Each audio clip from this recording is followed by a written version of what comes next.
मोनाबिलिनि बयनिसिमबो खुलुमनायखौ जासिहरग्रोनाय जाबाय। दिनैनि प्रेस मिटनि मेन थांखियानो जाहैबाय जेनाखि 14 चिरां दुवार कन्स्टिटुएन्सि बेवहाय आं सासे उदां बिजाथि हिसाबै नमिनेशन फाइल खालामदोंमोन आरो बे नमिनेशन फाइल खालामनाया दिनै रिजेक्ट जानायनि मोनसे जोंनाव रादाब सफैदों। आङो 14 चिरां दुवार ओनसोलनि जेसेबां रायजो राजा बिथांमोनहा फैनानै जेनाखि सापर्ट होफैदोंमोन बेखौ बिनि थाखाय आं बिथांमोनखौ रोजा रोजा साबायखर बावहरदों। नाथाय दिनै दुखुनि बाथ्रा आंनि जेनाखि नमिनेशन बियो रिजेक्ट जाबाय। दा मानो रिजेक्ट जादों बयनिबो गोसोआव मोनसे सोंलु फैदों। दा जोङो बेखौनो खेंफोरथि होनो थाखाय नैबे प्रेस मिटखौ लानाय जादों। दा गाहाय खारना जाहैबाय जोङो बुंनांगोन मोनसे पलिटिकेल खैसारनि जोङो बलि जानांदों होननानै जोंनो बुंनांगोन। मोनसे समाव आङो जागायजेननायनिफ्रायनो मानगोनां चिफ प्रमद बर' बिथांनि OSD हिसाबै आङो खामानि मावदोंमोन। दा माखासे पलिटिकेल खामानि मावनो थाखायनो बा नैबेफोरबायदि फिल्डआव फैनो थाखायनो OSD निफ्राय आङो रिलिज बिनानै 8 आगस्ट 2025 थारिख खालि मोनसे पेटिशन बा प्रेयार एप्लिकेशन होदोंमोन। दा बिनि सायावबो जेबो एक्शन लानाय जायाखै। बिनि उनाव 13 तारिख आगस्ट 2025 आरोबाव खनसे बिथांनो आङो जेनाखि एप्लिकेशन बेखौ गथायबावदोंमन वाट्सएपनि जोहै। बिनि उनाव जेबो एक्शन लायैखौ नुनानै आङो directorate of higher education government of Assam बेवहाय सिदायैनो मोनसे पेटिशन होदोंमोन कि आंखौ OSD निफ्राय रिलिज खालामनांगौ होननानै। बे लेखानो बिथांमोननिफ्राय साननै सानथामनि गेजेरावनो रिलिज फैदोंमोन आरो आं बड'लेण्ड इउनिभार्सिटियाव जइन जाफिनदोंमोन। दा बड'लेण्ड इउनिभार्सिटियाव जइन जाखांनानै 28 तारिख 8 2025 खालि आङो रिजाइनेशन लेटार होदोंमोन अनारेबल भाइस चेन्सेलरनो। बे फाइला प्रसेस जायै जायैनो गेजेर ससेयाव थाबथा फैदोंमोन आरो थाबथा फैनानै आंखौ साजेसन होदोंमोन रिजाइनेशन होलायनाङा एक्सट्रा अर्डिनारि लिभजोंनो इलेक्शनखौ कन्टेस्ट खालामनो हायो होननानै। बे लेखानो इलेक्शन कन्टेस्ट खालामनो थाखाय एक्सट्रा अर्डिनारि लिभ होनाय जादोंमोन। दा जेब्ला जोङो 2 तारिखआव नमिनेशन हैबाय इन्डिपेन्डेन्ट केन्डिडेटनि थाखाय, दा 2 तारिखआव नमिनेशन हैखांनायनि उनाव जोङो मिथिबाय कि लिभजों जाया रिजाइनेशन नांगौ। दा जोंखौ बेखौ मिथिनाय लेखानो लगे लगेनो जोङो इउनिभार्सिटियाव खालामनानै थांनानै इमिडियेट रिजाइनेशन होदोंमोन आरो दिनैसिम जोंहा 4टा बाजिसिम रिजाइनेशन जेनाखि एक्सेप्टेन्स लेटार बेखौ गथायनायनि थाखाय मोनसे सम होदोंमोन।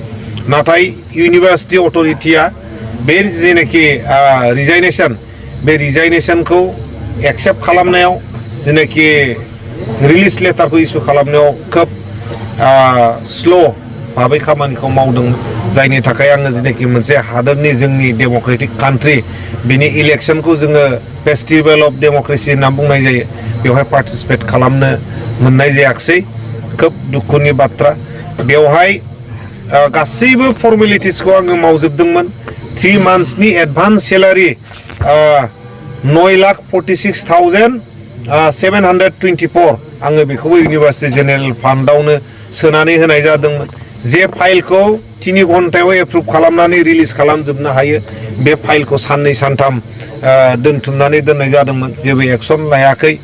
मोनसे समावथ' आङो दर टु दर थांनानैबाबो रिकुवेस्ट खालामदोंमोन। नाथाय बेखौ नुनानै सासे अफिसारनि मबाइला सुइच अफ खालामजोबदों, अबाहाय दं नागिरबाबो मोनाखै।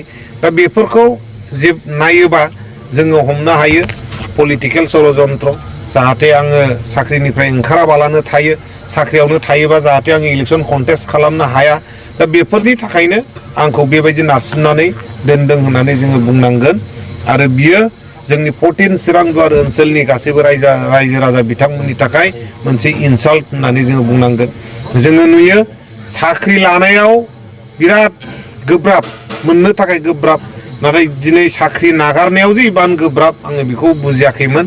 आरो बेखौ पलिटिकेल सरासनस्रनि थाखायनो खैसारनि थाखायनो बियो गासैबो जादों होननानै जों बुंनो हायो। नोंथांमोना दा मा सिन्था खालामो जिहेतु नोंथांमोना बिजाथि गथायखांनायनि उनाव रेजेक्ट खालामजाबाय दा माबाफोर सिन्था खालामदों नामा माबाफोर? जोङो जयैनो मोनसे सावरायलायगोन सावरायलायनायनि उनाव मा डिसिसन लानाय जायो मा थांखि लानाय जायो जोङो बेखौ नोंथांमोननो मिथिहोगोन। नोंथांनि चिरांदुवार ओनसोलनि रायजो राजा बिथांमोनहा जथेस्थ' सांग्रां बिथांमोनहा गाव गावनि डिसिसनखौ लानो हायो नाथाय बिथांमोनहा साननो नाङाखि जोङो जिनाखि समाजनि खामानि मावनाय बेखौ दोनथ'गोन जिनाखि मेगन नुयैखौ नुहोनाय लामा सामा बानायनानै होनाय न'खरफ्राव लोमजादोंबा एसे एनै नायसंहैनाय खबर लाहैनाय सोरबा मानसि थैदोंबा नुजाहैनाय जोङो जिनाखि बेफोर समाजनि मोजां खामानि सोरनिबा दुब्लियाव माइ गायनो थाखाय जुदि दै गैयाबा बेहाय बान्दो थेनानै बोरै दै फैहोनानै जोंनि आबादारिफोरखौ हेफाजाब होनाय जोङो बेफोर खामानिखौ लांबाय थागोन मानो होनोबा जों ससाइटिनि थाखाय आरो ससाइटिया जोंनि थाखाय जोङो बेजोंनो थांनानै थायो।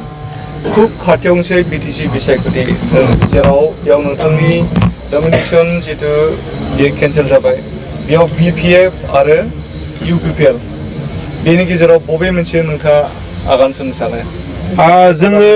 जोङो जयैनो दा मोनसे सावरायलायगोन जोंहा गागि जोंनि बोसोनगिरि बिथांमोन दङ गागि दैदेनगिरि बिथांमोन दङ बिथांमोनजों ज' रायलायनानै बोसोन लालायलायनानै जोङो फैबाय थानाय समाव सोरजों हेफाजाब होनानै खामानि मावो बेखौ जोङो नोंथांमोननो मिथिहोगोन।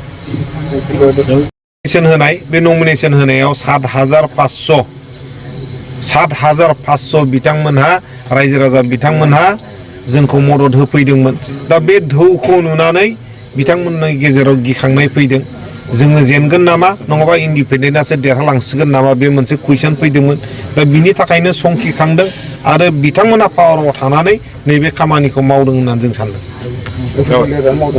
बेखौनो साननांगोन जोङो मानो होनोबा जोङो नुबोबाय थादों हाइकमान्डआ सोरांनावथ' मोनसे कुइसन जादों सासे सुपार पावार गोनां EM दं खोमा बिथाङा बुंदों उमुक सिटखौ आं उमुकनो हगारनानै होबाय आं मोननै गेलेगोन आरो सोरबा बुंदों गोदानै फैनानै आंनो बिनि बिजाथि डिक्लेयारानो नोङो केन्डिडेटआनो डिक्लेयार जाया अब्ला जोंहा डाउट जादों UPPL नि हाइकमान्डआ सोर खाम्फा बरगयारि ना रनजित बसुमतारी खाम्फा बरगयारिया जुदि आं 14 चिरांदुवारनि केन्डिडेट होनना बुंना लाबानो जायोबाथ' बेनो हाइकमान्ड रनजित बसुमतारीया जुदि 14 चिरांदुवारखौ आं उमुकनो हगारनानै होबाय होनना बुंबानो जुदि जायोबाथ' बेनो हाइकमान्ड अब्ला अबेहाय हाइकमान्डआ थादों आं बुजिनानै मोनाखै।